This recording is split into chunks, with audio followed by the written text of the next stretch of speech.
Federal NDP leader Jagmeet Singh was in Hamilton today for what looked like pre-election campaigning. Even though he wouldn't say that's what he was doing, he did mention that the NDP is ready for an election when it's called. And he might not be alone. As Manesa Dhanabalan reports, the Liberals were also making Hamilton a priority today.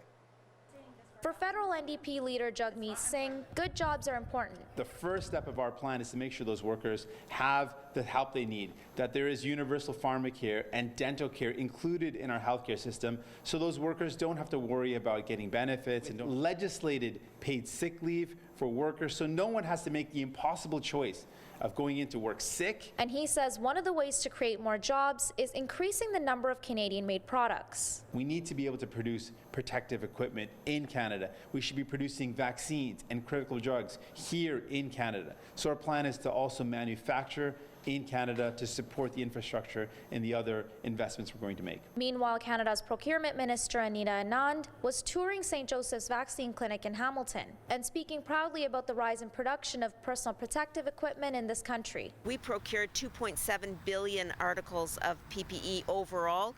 40% of our contracts, though, are with Canadian manufacturers. That's by dollar value. Both Singh and his provincial counterpart, Andrea Horvath, also attended the downtown mosque to address an Islamophobic attack that happened just days ago in an Ancaster parking lot. A mother and daughter were nearly hit by a car before the driver hurled racial slurs, threatened to kill them, and chased them down the street. Everyone has the right to live their lives with dignity, in peace, without harassment. Singh says if he became Prime Minister, he would start by addressing systemic Islamophobia first.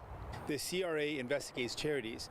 So over 70% of the investigations are Muslim charities that make up only 1% of the charities. Clearly there's some systemic discrimination going on. They're saying that needs to end. Manesa Dhanabalan, CHCH News.